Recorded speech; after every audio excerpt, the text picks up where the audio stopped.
everybody. We are live. Class is starting. Class has begun. Class. Okay, I'm starting the shiur because it's running late. Oh, this is why we stopped doing it here. There was so much background noise. Okay. So we are live at Kabbaalah for Coffee and Kabbaalah Shavuos edition. The webcam isn't working, but maybe the audio will. If anyone is techie, you can figure it out. Okay, so welcome everybody. I'm so glad you're all here. Thank you so much to today's sponsors for today's class. The sponsors of today, thank you Gitzel Cohen for sponsoring today's class in honor of your father's third yard site, Yosef David Ben Shlomo. I cannot believe it's been 3 years. Thank you Joanne Lautner for sponsoring the shiur today in honor of your nephew, Eliezer Yosef Ben Baruch Paz. Their neshamos should have nachas and have an aliyah, and they should be tzruos, b'tzvor chaim, connected with all of the other neshamos. We should feel them with us, and the family should be comforted.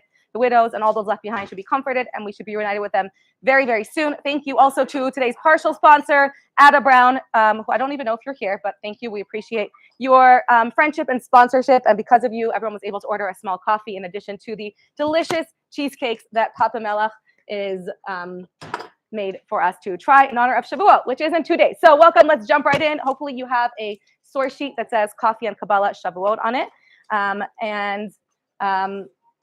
Okay, let us begin. So we're gonna start today with a couple of questions. And if you have to leave, you can go whenever you need to go. We'll do about 40-minute class, 30 to 40-minute class. If you need to go, you can go, and no need to apologize. Okay, so we're gonna start with a couple of questions.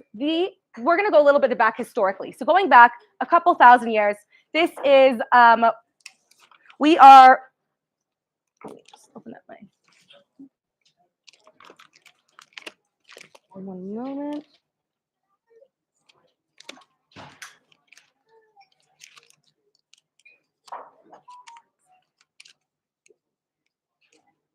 There we go. Okay, going back a couple years historically, we are 1 week after we left Mitzrayim on the 14th of Nisan, right? This is about a month and a half later, 49 days or 50 days after we left Mitzrayim. We are standing at the foot of Har Sinai. We camp at the foot of the mountain on the 1st of Sivan. I didn't even write, my printer ran out of ink, so we'll try to remember. We camp on the mountain, the 1st of Sivan, back and forth for 3 days. Moshe comes back up and down the mountain, giving instructions to Hashem. On the first day, nothing was said. On the 1st of Rosh Chodesh Sivan, they were weary from camping. There was no instructions given to the Jewish people. On the second day, Hashem said, do you want to accept my Torah? And we replied, Nasa v'nishma. Moshe relayed that to Hashem on the third day, as well as our request that we not hear the Aseres Dibros or the Torah from Moshe, rather we hear from Hashem himself. And Hashem agrees on the 4th day and gives Moshe the instructions of what we need to do to prepare for this magnificent day, which will be in 2 or 3 days, depending on 2 large opinions. And he says for 2 or 3 days, repair yourselves by abstaining from relations, going to the mikvah, and then so that you're ritually pure, and then not making fences around the mountain so that no one touches the mountain, because it's going to be very holy, and anyone who touches it will die, other than Moshe Rabbeinu at the top of the mountain, Aaron, who is allowed to ascend partially, and the elders and the Nesiim, who can also ascend even less than Aaron. And this sets the stage of the history, right? So we are standing 49 days after leaving Egypt, right, in the desert, thinking we're about to go into Eretz Yisrael any moment to become Hashem's nation. So this is where we're at.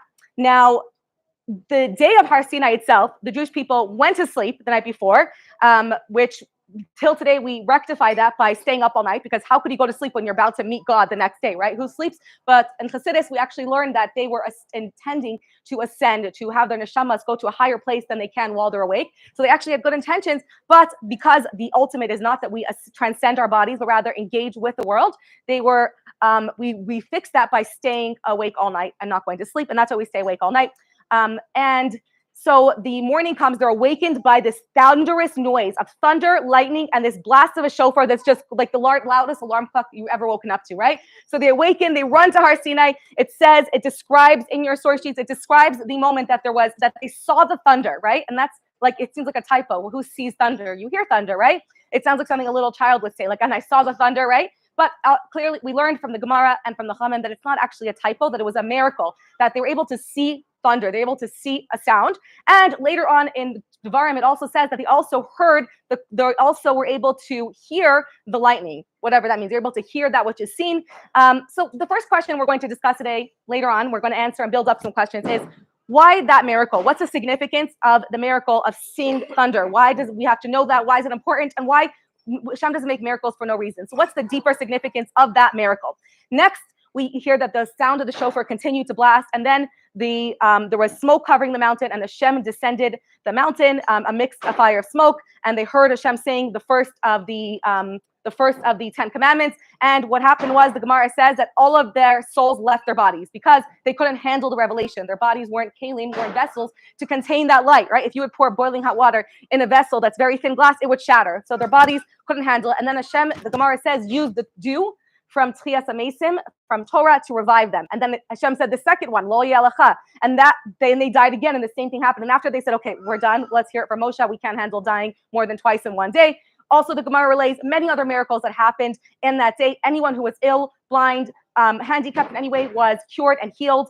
Everyone in the world was able to hear the sounds. And the craziest thing was that Hashem said the commandments in Lashon HaKodesh, and it splits into 70 languages, and everyone in the world heard it in their own language. And the Gemara says, how does that even work, right? And they say, just like you can take a hammer, take one rock and split it into 70, Hashem's voice hammered through and split the language into 70 languages, and everyone was able to hear it in whatever language that they understood in.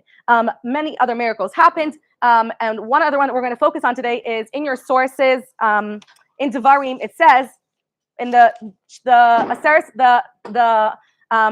happening at Har Sinai is mentioned 2 times in the Torah. It's described in Shemos, and then it's described in Mishnah Torah Devarim, right, which is repetition of the Torah. So in Devarim, it says in the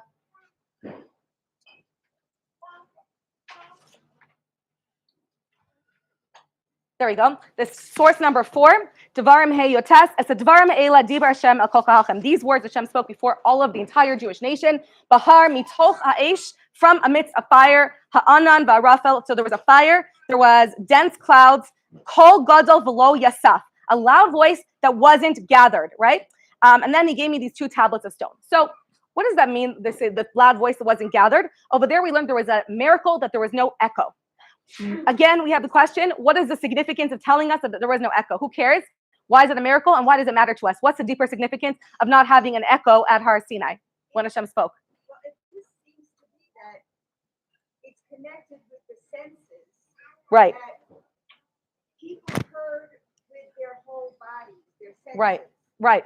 And so For water. it came from inside, not just, it came from inside, like their neshama was. Might pass me water. Not their physical sense. 100%. We're gonna get to. There's a lot of layers to it, but we really want to explore the miracles and the deeper Hasidic significance of what actually happened. So we actually learned that these miracles were not necessarily even miracles at all. Thank you so much. It's actually descriptions to tell us what happened as a result of what truly transpired at Har Sinai. So even though they seem like miracles when they are, but truly they were actually just consequences of what took place on a spiritual level, on a metaphysical level, in the moment of Har Sinai, what actually happened.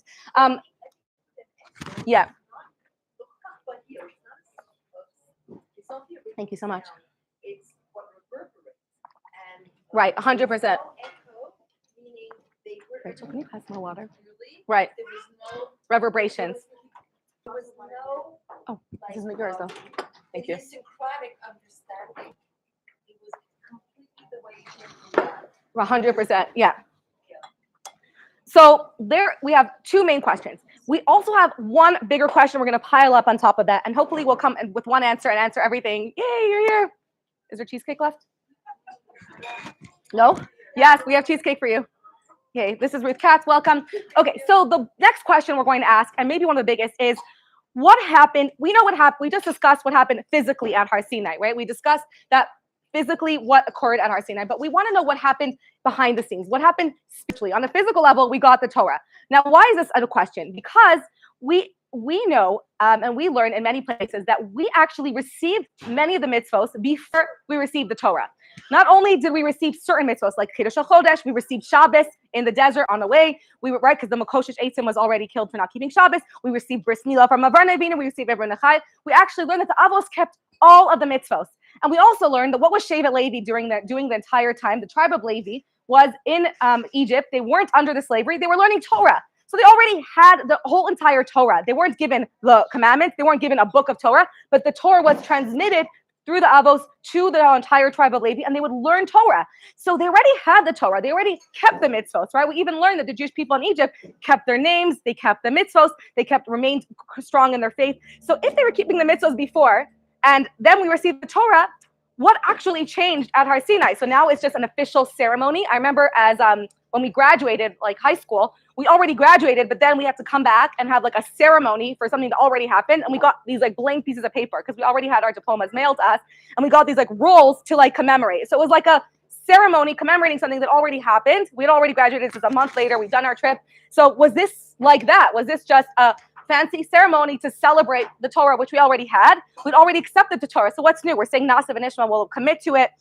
Is there actually anything that happened differently spiritually, not just physically? We have this big revelation from God, but did anything shift in the Torah and mitzvahs that we kept? Were we keeping it before and afterwards the same way? So what actually happened spiritually? We want to know at this day of Har Sinai on Vav Sivan, tomorrow night, a few thousand years ago. So with all this, we're going to put it together, and also we're going to tie it with the month of Sivan, because usually this is a Rosh Chodesh women's circle, but because Rosh Chodesh is so close to Shavuot, we combined it. But Rosh Chodesh, we discussed the months, and then this month we're only going to talk about one thing. The zodiac sign of the month is twins, Gemini. Why the Torah was given specifically in the month of Gemini twins is very deep. We can have a whole class about it. But for today, we're going to talk about the fact that it's actually brought down that the Torah was specifically given in the month of twins. It's the only month that the Torah could have been given, because it's the only month that truly represents what the Torah aims to do. The archetypal twins in the Torah are, the first twins in the Torah that we learn about are Esav and Yaakov, right? They don't seem like twins. They seem like opposite twins. But we actually learn, and we'll see later on, how the Torah, and when we learn what the essence of receiving the Torah was, not just we celebrate the Torah on Simchas Torah. On Shavuos, we celebrate Kabbaalah Torah, receiving the Torah. What does that even mean, receiving it? We already received it earlier, right? So what does it mean, receiving the Torah? What happened on this day? When we learn that, we'll understand more why the Torah was given specifically in the month of twins that were presented by opposite twins like Yaakov and Esav. Which I mentioned earlier. The reason that we did that, someone asked, is did anyone else come for the class or just the cheesecake? And I said we all came for both. And the reason that so many people came to this class and most people don't come to the usual class is because we have twins inside every one of us. Every one of us, we learn, is a Rivka Imenu pregnant with twins. That every one of us is always pregnant with twins. Every man and every woman. Men can be pregnant in the Torah. Men are pregnant with twins. Women are pregnant with twins. The twins that we're pregnant with are the same way that the Torah says, that Rivka said, what is going on inside of me? What is happening? Like, where I have a part of me that's pulled to horrible things, and I have a part of me that's pulled to positive things. And we learn that this is a message that all of us experience. Like, am I someone who loves Torah, or am I someone who loves cheesecake? Which one am I?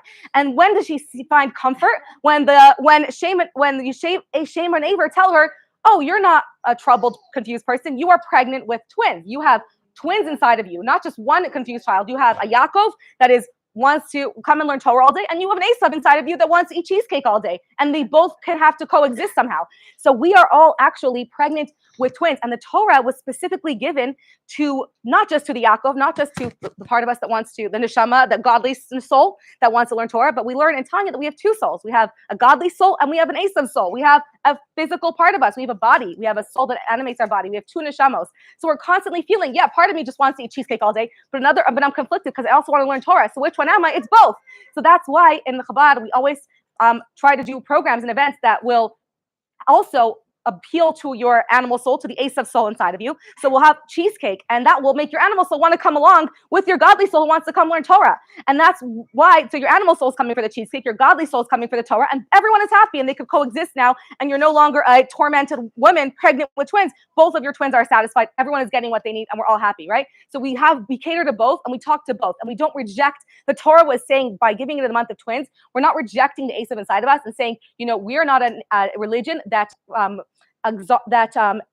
lifts up the spirit and says we're only about the soul, only about the neshama, rejecting our body and saying, don't worry about your body, don't talk about him, don't talk about your animal soul, don't give him what he needs, right? We don't want to, he's a bad guy, don't give him cheesecake, don't indulge him. we have to live with him. Not only do we say don't indulge him, but we actually say that the neshama on its own has really no purpose in being here. The entire intent that we're actually here is specifically to work with the animal part of us, specifically to engage with the materialistic poles that we have, specifically to bring godliness into those areas, to, yes, engage with our animal soul. And whereas all other spiritual religions or Judeo-Christian religions tell us to separate from the world, to not get married, to not engage in physical relations, to separate from physicality, to abstain from all the lusts in the world, Judaism says the opposite. In order to be a Kohen, you have to be married. You have to be in a physical relationship with women, with a man or a woman. You have to engage in the physical world. You have to be eating from the karbonos, right? We're not just abstaining from the world, because then you're only keeping Torah in less than half, not only half the Torah, what the Torah intended to do, but not even that, because if it was just for spirituality, we wouldn't have to come down into bodies at all. We're here in this world specifically to engage Sheshes Yamim Tavot, 6 days a week, with the physical materialistic world, and to draw godliness and to find meaning in it, and learn Torah while you're eating it, right? To have a beautiful physical home and use it to invite guests, to engage as we can. And then only one day a week are we involved in Shabbos. So if we argue which is more prominent, we would say we spend most of our lives intentionally engaging with the Asab, with the animal twin. So yes, most of us came probably way more for the cheesecake, right? Or what pushed us over the line to go is because we spend most of our time engaging with our animal physical soul, our body, and our soul comes along to elevate the body, to influence our body, to give us a push when we need to have something higher, to connect us to something higher. And that was what the Torah is saying to do. We're giving it with one part of you. We don't want to serve them with just our nefesh halokit and then reject our nefesh habahamis and say, you be quiet and I'll just starve you and, like fast and not engage with you. We only fast a couple times a year. The rest of the time, what's Shavuos all about? You know that there are fast a couple times a year. The rest of the time, what's Shavuos all about? You know that there's not actually, even hearing the Sarah Dibros is not a mitzvah, it's a minhag. The only thing we kind of do, we eat, right? Every Yom Tif, it's like, what did they say? They tried to kill us, Hashem saved us, let's eat. Right? That's Chag. Why let's eat? Because that is what being Jewish is all about, engaging with our body. What better way to engage with our body than to celebrate Hashem and the miracles he did? So we spend majority of our time eating. So eating is very our